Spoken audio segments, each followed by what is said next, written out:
Hey, what's going on, everybody? Today I'm going to go over what it takes to be an owner-operator and how to grow your business and get out from what you're started from as a company driver mindset to an owner-operator mindset.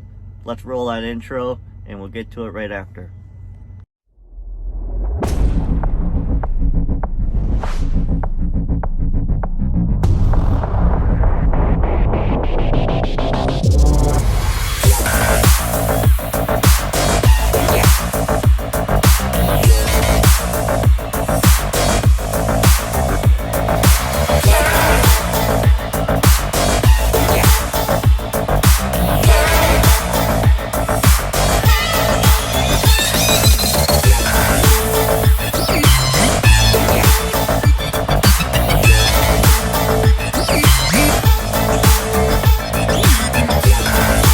So the first pro tip I'm going to give you is keep a pen and paper and start writing down every little thing on your loads.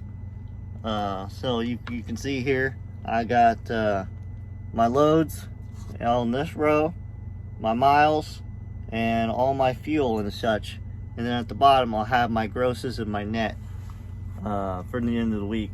So I can kind of keep it in my mind how much I'm going to make and where to put those funds where.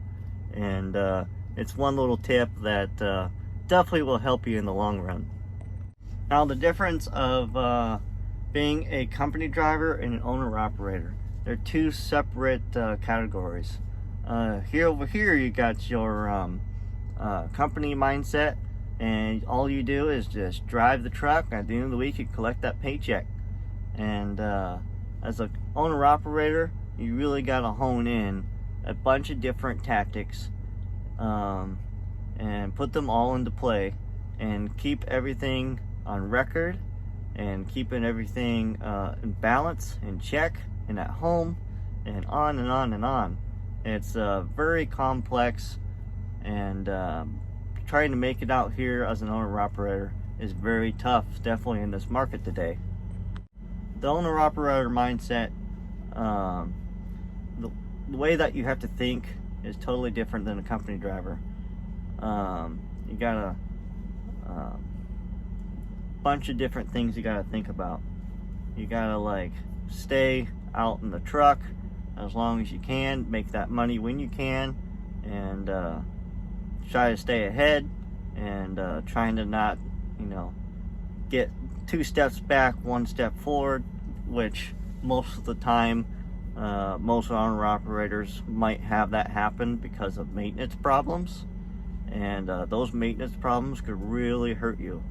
And like me, I bought a truck, a used truck, and then it would break down throughout the year, and every time it broke down it really hurt each time it did it. And then at the end of the year I had it several in a row, and that started hurting me even worse. And then I come into this new year and really started going through a bad start this year. So that's why I'm in this rental truck. And so to build your maintenance fund, you would take maybe $200 a week or more and put it away in your savings account and don't touch it. And then each week you just withdraw the money from your checking account and put it in there. And then your next savings account, you would put it in for your taxes. You would take your taxes out on each week, and probably you need to set it up with your tax official to pay quarterly. And that would be easier than at the end of the year having to try to collect everything and do your taxes over the full year. And that's another step that you would need to take. Having a really good dispatcher is really important too. Having a dispatcher that's really knowledgeable and knows exactly where to find those freight lanes and what number that you need to exceed, and how to dispatch you with booking a load, and as you approach your next load, you already have another one set up, so you're not wasting time. And try to keep the miles down and rate per mile up, and keep your weight down, and those steps too. And it helps definitely with your gross. At the end of the week, you're really pushing every penny into your bank account instead of in other people's hands. Now, trying to find cheap fuel out here, it's really tough. I usually try to stay within that $4 mark and under, and trying to really put every penny into my bank account instead of in other people's hands, like for fuel. And now there's some phone apps out there that can really help an owner-operator out here on the road. The first one is called Trucker's Path. It shows you where all the truck stops are, fuel, it's got reviews, and it's a really handy tool as a truck driver, especially to try to find parking. Just about every day I use it to find parking. It shows you the availability, if it's many spots, some spots, or full. And it will tell you what to avoid and where to go to try to park on your last few minutes on your shift. And it's a really good vital tool for that, and it's got fuel and reviews on the truck stops and parking areas out here. And that's one I use. And the next one I use is called Fuel Book. It's a really good tool to use on to pre-plan and to find where the cheapest fuel is on your route, and so you can make every penny at the end of your week instead of putting it in other people's pockets. And another tool you can use if you have your own fuel card and have your own IFTA sticker, you can use Mudflap. It also tells you where cheapest fuel is and get that discount, and also keep more money in your pocket. Another good vital tool for your shippers and receivers, I keep track of them on Google Maps. I'll pull that screenshot up of my map, what it looks like and where have I been, and basically you just click and add a label, and that would tell you that you've been there before, and you can remember if it was a bad place to load or a bad place to drop off. You can try to avoid those. And ones they just had really bad experience with, either it was tarping the straps or it was just a really big hassle of a load and you don't want to avoid, you can avoid those and have some less troubles down the road. Now, another mindset that you want to take is your home time. You take it when you can, and but sometimes when you can, you skip out and push it back because you found a load that's better paying than it is going home.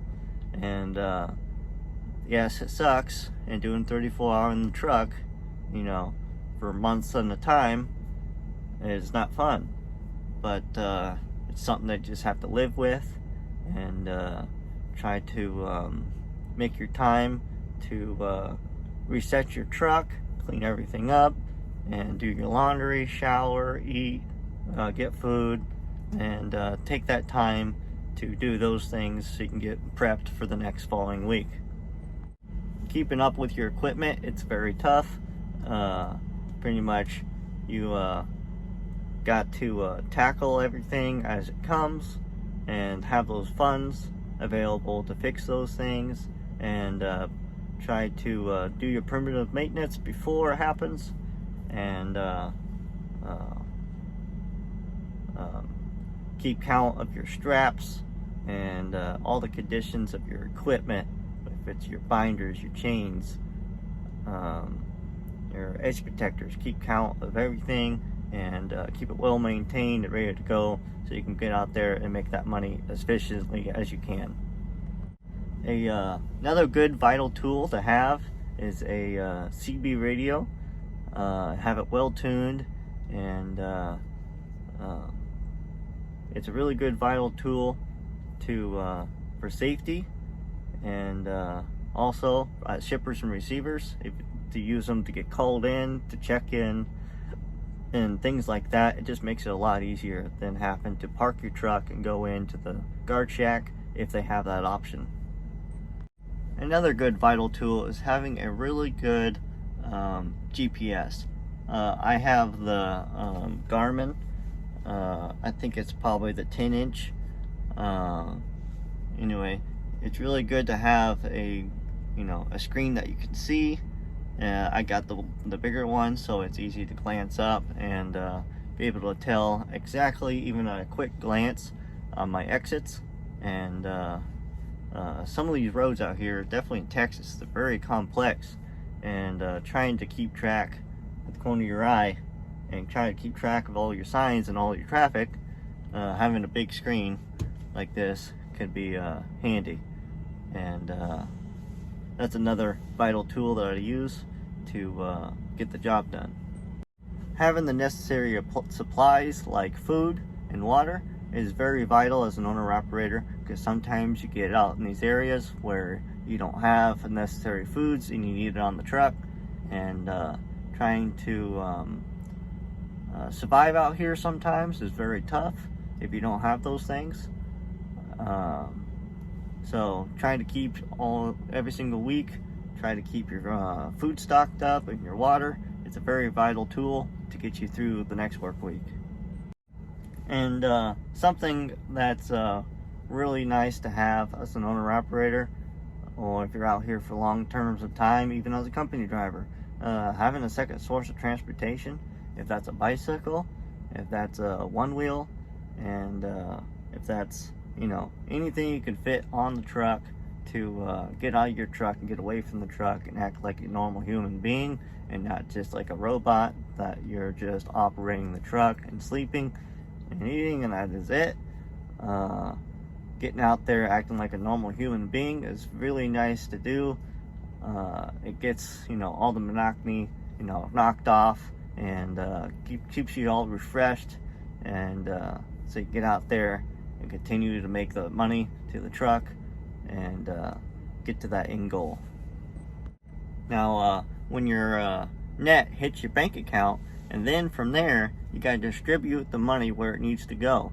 So first you would have your checking, and then second you would have your truck maintenance and your truck payment savings account, and then your next savings account would be for your taxes, and you would separate those categories with a certain number that you would need to obtain in those accounts to keep your business and operational. As an owner-operator, the key to survival is to keep focused on your truck, your trailer, all your payments on it, and not add anything in around your business to have to pay for, or it could have some complications in there, and in the end you could end up having to fold on your business and won't be able to survive to get to that end goal. Well guys, that's it for this video. Thanks for watching. Until next time at Ant's Trucking Adventures.